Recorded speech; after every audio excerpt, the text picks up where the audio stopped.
हाय, hello, नमस्कार. देवती रेसिपीमध्ये तुम्हा सगळ्यांचं स्वागत आहे. तर अगदी बिस्किटासारखी खुसखुशीत अशी ना शंकरपाळी बनवली आहे. आता तुम्ही म्हणाल, शंकरपाळी तर आपण नेहमीच बनवतो आणि सगळ्यांच्या छान होतात तशीच. पण ही शंकरपाळी मी फक्त रव्याची बनवलेली आहे. तुमचा विश्वास बसणार नाही, पण खरं सांगते, फक्त रव्याची ही शंकरपाळी आहे आणि तोंडात टाकताच विरघळते आणि एकदम बिस्किटासारखी खुसखुशीत अशी आहे. मी तुम्हाला दाखवू पण शकते. बघा, एक शंकरपाळी ना मी तोडून दाखवते, पाहू शकता. अगदी बिस्किटासारखी एकदम खुसखुशीत तोंडात टाकताच विरघळणारी आहे ना शंकरपाळी मी तुम्हाला दाखवणार आहे. आपण नेहमीच आता मैद्याची, गव्हाच्या पिठाची शंकरपाळी बनवतो किंवा मैदा रवा मिक्स करून बनवतो. मी फक्त रव्याची बनवलेली आहे. तर व्हिडिओ स्किप न करता पूर्ण बघा. व्हिडिओ जर आवडला तर व्हिडिओला एक लाईक करा. चॅनलवर नवीन असेल तर चॅनलला सबस्क्राईब करा. तर सगळ्यात पहिल्यांदा मी ना एका टोपामध्ये 1 वाटी साखर टाकलेली आहे आणि अर्धी वाटी आहे ना तूप टाकलेलं आहे. आणि तूप आहे ना जास्त असं लिक्विड प्रमाणात नको, असं दाटसर असावं, म्हणजे परफेक्ट असं माप आहे. 1 वाटी साखर, अर्धा वाटी तूप आणि 1 ते 1.25 वाटी ना पाणी टाकायचं. हे व्यवस्थित मिक्स करूया. आणि हे ना आपल्याला गॅसवरती आहे ना अगदी हलकंसं गरम करून घ्यायचं आहे, म्हणजे आपलं तूपसुद्धा असं आहे ना वितळलं जाईल आणि साखर पण आपली वितळली जाईल. बघा, आता पाणी आपलं आहे ना थोडंसं गरम झालेलं आहे. आपण पूर्ण साखर ह्याच्यामध्ये ना वितळून घेऊया. तर साखर वितळलेली आहे. पाणीसुद्धा आपलं आहे ना पूर्ण थंड करून घ्यायचं. आता इथे मी आहे ना 3 वाटी बारीक रवा घेतलेला आहे. रवा स्वच्छ साफ करून घ्यायचा. 3 वाटी रवा घेतलेला आहे. 3 वाटी रव्यासाठी 1 वाटी साखर, अर्धा वाटी तुपाचा वापर केलेला आहे. हे बघा, पाणी, साखर आणि तूप छान असं एकजीव झालेलं आहे आणि एकदम कोमट असं पाणी झालेलं आहे. आता थोडंसं चवीनुसार मीठ टाकूयात. कोणताही गोडाचा पदार्थ असेल त्याच्यात थोडंसं मीठ टाकायचं, म्हणजे चव अजून छान वाढते. आणि आता आपल्याला रवा आहे ना पहिल्यांदा भिजवून घ्यायचा. तर आता रवा भिजवताना आहे ना लगेचच तो पूर्णपणे भिजला जात नाही, त्याच्यामुळे ना जरा वेळ लागतो. पण आहे ना रवा छान असा आपल्याला भिजवून घ्यायचा आहे. जसं जसा रवा आपला फुगला जाईल ना तसं तसं पीठ आपलं कडक होतं आणि ते पीठ आहे ना आपल्याला छान असं मळून घ्यायचं, किंवा मिक्सरच्या भांड्यामध्ये ना थोडं थोडं पीठ टाकून आहे ना फिरवूनसुद्धा घ्यायचं, म्हणजे पीठ आपलं छान सॉफ्ट होईल. तर बघू शकता, आपण ज्यावेळेस पाणी टाकतो आहे ना त्यावेळेस अगदी हे सडसडीत असं आपल्याला पीठ दिसते, किंवा आपला जसा शिरा असतो ना त्या पद्धतीने दिसते. पण जसं जसं हा रवा आहे ना हे पाणी शोषून घेईल ना तसं तसं पीठ आपलं छान असा गोळा तयार होईल, पाहू शकता. आणि एकदम घट्टसर असा गोळा तयार झालेला आहे. आपण हा आहे ना, तुम्हाला जेवढा वेळ असेल ना तेवढा वेळ तुम्ही मुरण्यासाठी ठेवा. मी ते ना 1 ते 2 तास छान असा रवा भिजवून घेतलेला आहे, मुरवून घेतलेला आहे. तरीसुद्धा बघू शकता अगदी कडक आहे.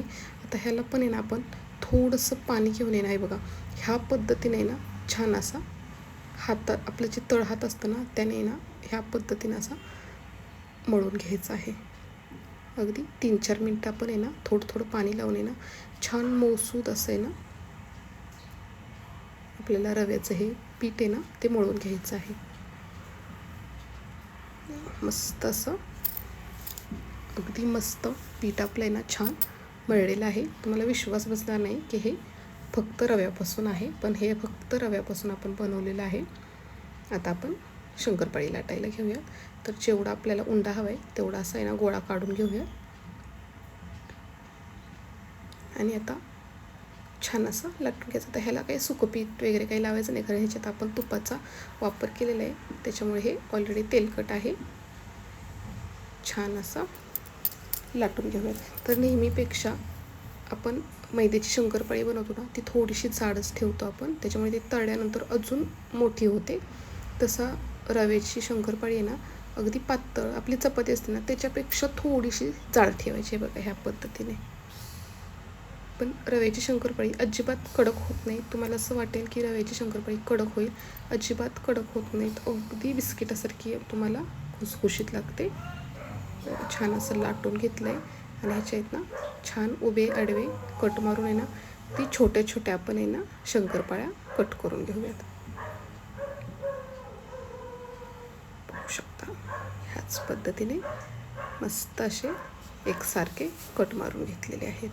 आता हे जे साईडला आहेत ना छोटे छोटे तुकडे आहेत ना ते आपण आहे ना काढून घेऊया.